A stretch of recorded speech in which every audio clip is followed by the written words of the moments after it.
Здравейте, приятели! Днес е Игнаш ден и по стар български обичай, който днес пристъпи прага пръв на нашия дом, по него можем да гадаем каква ще бъде цялата следваща година. И по традиция нека да си пожелаем днес първи в нашия дом, в нашите сърца, в нашите души да пристъпят здравето, за да бъдем здрави през цялата година, любовта, за да правим всичко с любов, около нас да бъде винаги топло, приятно, загрижено, вяра, за да знаем, че най-хубавото тепърва предстои и нека да бъдем добри. Сега ще погледнем какво ни е приготвила съдбата за днес, за този магичен ден.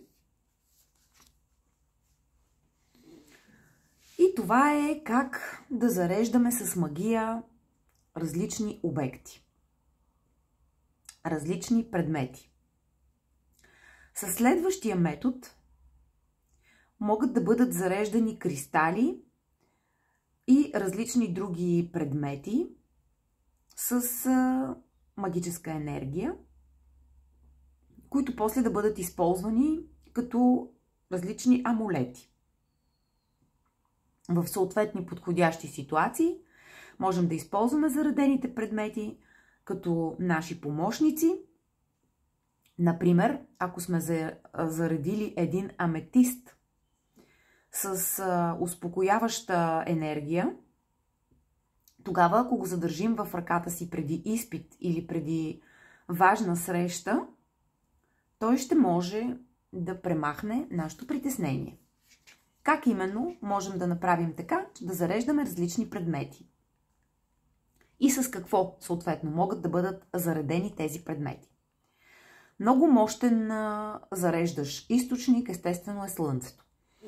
Ако поставиме различни предмети на слънчевата светлина, те ще могат да попият от слънчевата енергия и да се заредят по този начин.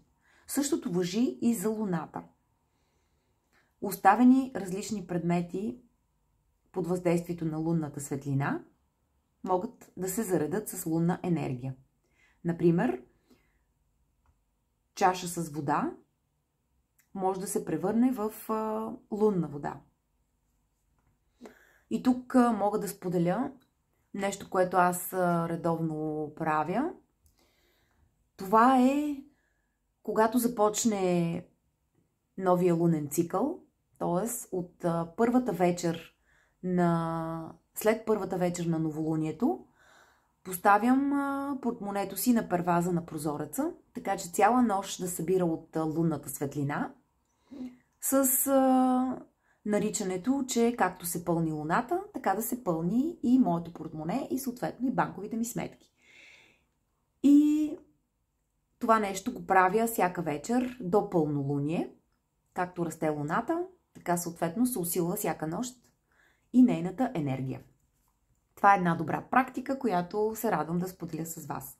Продължаваме да четем нататък. Следващия начин, с който могат да се зареждат предмети, това е визуализацията. Представяме си нашата енергия и мисли как обвиват даден предмет и съответно по този начин той се зарежда с нашите мисли, нашите очаквания, нашите намерения, нашата енергия. Следващото нещо, което може да заредиме, това са различни кристали, камъни, които след като сме ги почистили, можем да ги заредим с енергия. Това пак може да стане с слънчевата светлина, с лунната светлина, с нашите мисли и очаквания, кой както му се струва подходящо. И последното нещо, това са различните билки. Билките могат да зареждат различни предмети с дима, който се получава при тяхното изгаряне. Дима може да обвива различни предмети и да ги зарежда по съответен начин. Или съответно с масло от различни билки.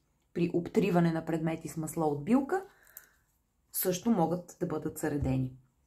Това беше за днес. Желая на всички здраве, любов, вяра, щастие и всичко най-най-добро. Благодаря ви и до утре!